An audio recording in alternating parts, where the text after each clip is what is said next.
ರಾಷ್ಟ್ರ ರಾಜಧಾನಿ ದೆಹಲಿಯಲ್ಲಿ ನಡೀತಾ ಇರುವಂತಹ ಮೀಟಿಂಗ್ ಇದು. ಒಂದ್ ಕಡೆ ಮಲ್ಲಿಕಾರ್ಜುನ ಖರ್ಗೆ ಅವರು ದೆಹಲಿಯತ್ತ ಹೊರಟಿದ್ದಾರೆ ರಾಜ್ಯದಲ್ಲಿ ಆಗ್ತಾ ಇರುವ ಬೆಳವಣಿಗೆಯ ಬಗ್ಗೆ ಅಪ್ಡೇಟ್ ಅನ್ನ ನೀಡೋದಕ್ಕೆ.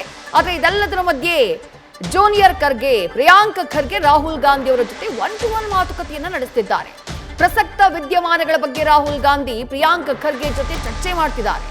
1 ಗಂಟೆಗೂ ಹೆಚ್ಚು ಕಾಲ ಪ್ರಿಯಾಂಕ್ ಖರ್ಗೆ ಜೊತೆ ಚರ್ಚೆ ಮಾಡಿದ್ದಾರೆ ರಾಹುಲ್ ಗಾಂಧಿ.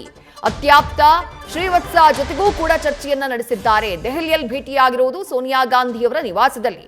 ಮೊನ್ನೆ ಡಿ.ಕೆ. ಶಿವಕುಮಾರ್ ದೆಹಲಿಗೆ ಹೋದಾಗ ರಾಹುಲ್ ಗಾಂಧಿಯವರನ್ನ ಭೇಟಿಯಾಗಬೇಕು ಅಂತ ಹೇಳಿ ಎಷ್ಟೇ ಪ್ರಯತ್ನ ಪಟ್ಟರು ಭೇಟಿಗೊಂದು ಅವಕಾಶ ಸಿಕ್ಕಿಲ್ಲ. ಆದ್ರೆ ವಿದೇಶದಿಂದ ಬರ್ತಾ ಇದ್ದ ಹಾಗೆ ರಾಹುಲ್ ಗಾಂಧಿ ಆಕ್ಟಿವ್ ಆಗಿದ್ದಾರೆ. ಬಿ.ಕೆ. ಹರಿಪ್ರಸಾದ್ ಅವರು ನಿನ್ನೆ ಭೇಟಿಯಾಗಿ ಚರ್ಚೆಯನ್ನ ಮಾಡಿದ್ರು. ಅದರ ಬೆನ್ನಲ್ಲೇ ಪ್ರಿಯಾಂಕ್ ಖರ್ಗೆ ಅವರು ಭೇಟಿ ಮಾಡಿದ್ದಾರೆ. 1 ಗಂಟೆಗೂ ಹೆಚ್ಚು ಕಾಲ ಚರ್ಚೆ ನಡೆದಿದೆ.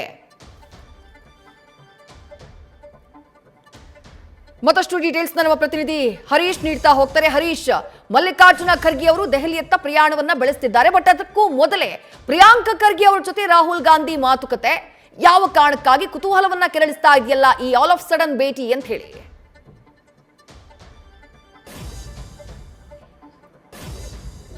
ವಿದೇಶದಲ್ಲಿ ಬಹಳ ಮುಖ್ಯವಾಗಿರುವಂಥದ್ದು ನಿನ್ನೆ ಅಷ್ಟೇ ಕೂಡ ಡಿ.ಕೆ. ಹರಿಪ್ರಸಾದ್ ಅವ್ರನ್ನ ಭೇಟಿಯಾಗಿದ್ದಂತಹ ರಾಹುಲ್ ಗಾಂಧಿ ಅವರು ಇವತ್ತು ಪ್ರಿಯಾಂಕ್ ಖರ್ಗೆ ಅವರ ಜೊತೆ ಸುದೀರ್ಘವಾಗಿ ಮಾತುಕತೆ ನಡೆಸಿದ್ದಾರೆ.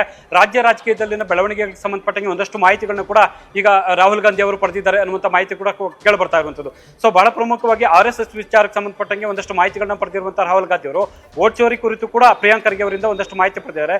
ಅದೆಲ್ಲದಕ್ಕಿಂತಲೂ ಗದ್ದಿಗೆ ಗುದ್ದಾಟಕ್ಕೆ ಸಂಬಂಧಪಟ್ಟಂಗೆ ರಾಜ್ಯದಲ್ಲಿ ಏನು ಬೆಳವಣಿಗೆಗಳಾಗ್ತವೆ ಅದಕ್ಕೆ ಸಂಬಂಧಪಟ್ಟಂತ ಸಂಪೂರ್ಣ ಮಾಹಿತಿಯನ್ನು ಪಡೆಯುವಂಥ ಒಂದು ಪ್ರಯತ್ನ ರಾಹುಲ್ ಗಾಂಧಿ ಅವರಿಂದ ಆಗಿದೆ ಅನ್ನುವಂಥದ್ದು ಕೂಡ ಈಗ ಗೊತ್ತಾಗ್ತದೆ. ಅಂದ್ರೆ ರಾಹುಲ್ ಗಾಂಧಿ ಅವರು ರಾಜ್ಯದಲ್ಲಿನ ಏನೆಲ್ಲ ಬೆಳವಣಿಗೆಗಳಾಗ್ತಿದೆ ಪಕ್ಷದೊಳಗೆ ಅನ್ನುವಂತ ಪ್ರತಿ ಹಂತದ ಮಾಹಿತಿಯನ್ನು ಕೂಡ ಪಡೆಯುವಂತ ಒಂದು ಪ್ರಯತ್ನ ಮಾಡ್ತಿದ್ದಾರೆ ಅನ್ನುವಂಥದ್ದು ಕೂಡ ಗೊತ್ತಾಗ್ತಿದೆ. ಆ ಜೊತೆಗೆ ರಾಹುಲ್ ಗಾಂಧಿ ಅವರು ಅತ್ಯಾಪ್ತರಾಗಿರುವಂತಹ ಶ್ರೀವತ್ಸ ಅವರನ್ನು ಭೇಟಿಯಾಗಿರುವಂಥದ್ದು ಕೂಡ ಈಗ ಗೊತ್ತಾಗ್ತಿದೆ. ಅವರಿಂದನೂ ರಾಜ್ಯದಲ್ಲಿನ ಒಂದಷ್ಟು ಬೆಳವಣಿಗೆಗಳ ಮಾಹಿತಿಯನ್ನು ಪಡೆದಿದ್ದಾರೆ ಅನ್ನುವಂಥದ್ದು ಕೂಡ ಈಗ ಗೊತ್ತಾಗ್ತಿರುವಂಥದ್ದು ಇದೆ.